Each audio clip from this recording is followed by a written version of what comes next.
در شهر و دیهات اسفره با در نظر داشتی در اکثریت کشورهای جهان شروع گردیدن موج دوم پهنشوی بیماری کرونا ویروسی نو کووید 19 تدبیر اندیشه های پیشگیری کننده تقویت بخشیده می شوند. سردار خدمات کمک اولیه طبی و سانیتری شهر معروف جان تورایف می گوید که از جانب کارمندان کاتس با مقصد عملی نمودن چاره‌های ضد اپیدمیکی در کارخانه و مؤسسه، نقطه‌های سودا و خدمت رسانی بین ساکنان محله‌های مرکز شهر و شهرک و دیهات چاره‌های نظارتی و سنجشی و کارهای فهماندهی راه اندازی کرده می‌شوند.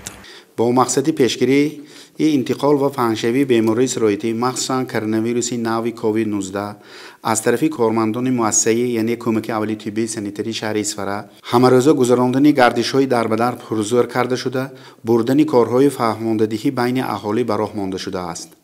همه طبیبان و همشیرهای طب در نقطه‌های نوبتداری شبانه روزی که در حدود شهر و دیهات اسفره تشکیل گردیده بودند، همه‌روزه موافق جدول نوبتداری گذرانده شدند. باید قید نمود که در اساس فرمان وزیر تندرستی و حفظ اجتماعی اهالی جمهوری تاجیکستان از 23 می 2022 تحت رقم 390 در مؤسسه کاتس شهر اسفره فعالیت شبانه روزی به کار مانده شده است. کارمندان کاتس همکسب به استراحت روزهای شنبه، یکشنبه نیز بین اهالی با مقصد پیشگیری پهنشوی بیماری سرایتی کرونا ویروس کووید 19 گردش‌های دربدر می‌گذرانند. در رفت گردش‌های دربدر نه فقط به اهالی وابسته به پیشگیری از سرایت کرونا ویروسی نو اطلاع پیشنهاد می‌گردد، بلکه نفرانی به تازگی سرایت یافته آشکار و با طبابت فرا گرفته می‌شوند. مثلا تا به امروز از جانب کارمندان کمک اولیه طبی و سانیتری 313 نفر مبتلایان کووید 19 دریافت کرده شدند. در دوام 8 ماه سال روان 313 نفر بیماران تشخیصی التهاب شد دریافت کرده شده به طبابت خانگی فرا گرفته شدند. عین حال سالم گردانی 297 نفرشان سالم گردانده شدند که عین زمان 16 نفر بیمار با تشخیص التهاب شش هنگام گردشی دربدر دریافت شده در زیر نظارت طبی عائلوی می باشد. از بیماران گمانبرانی که ما در گردشی دربدر یا که در اساس مراجعت دریافت میکنیم مالشک 78 عدد مالشک تحلیل به مالشک به کووید 19 گرفته شده. عین حال در قید ما 8 نفر بیماری کووید 19 طبابت امبولاتوری در زیر نظارت طبیبان عائلوی قرار دارند.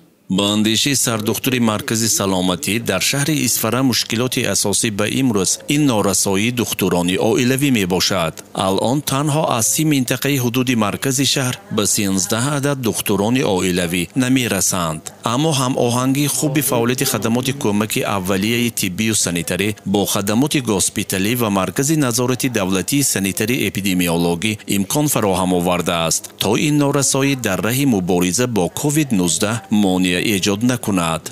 از طرف بیمارخانه هم همشیرهای طب جدا گرداندند. دکتران طب عائلوی که نمیرسند دیگر نموده دکتران طبی صاحبی به جایهای نبوده ما سفربر کردگی نوبتداری تشکیل کردگی همون منطقه هایی که دکتر نیستند با قوه همه کار برده ایستاده است. معروف جان تورایف میگوید که متاسفانه وقتهای آخر در شهر و دیهات اسفره ساکنان بر رعایت قاعده‌های بهداشتی بی‌پروایی ظاهر میکنند و این برای پیشگیری بیماری سرایتی کووید 19 خلل وارد کرده امکان پهن گشتن این ویروس را بیشتر میسازد.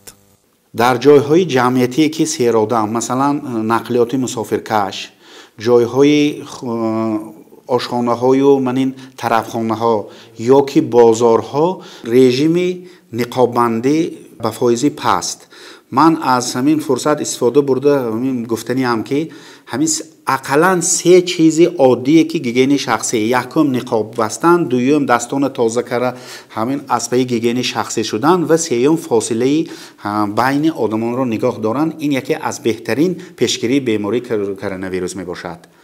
واقعا هم در شرایطی که هنوز از کرونا ویروسی نو کووید 19 دوای مشخصی وجود ندارد، مردم را ضرور است که به خاطر حفظ صحتی خود و اطرافیان موافق به توصیه دکتران قاعده‌های بهداشتی را به طور قطعی رعایت نمایند.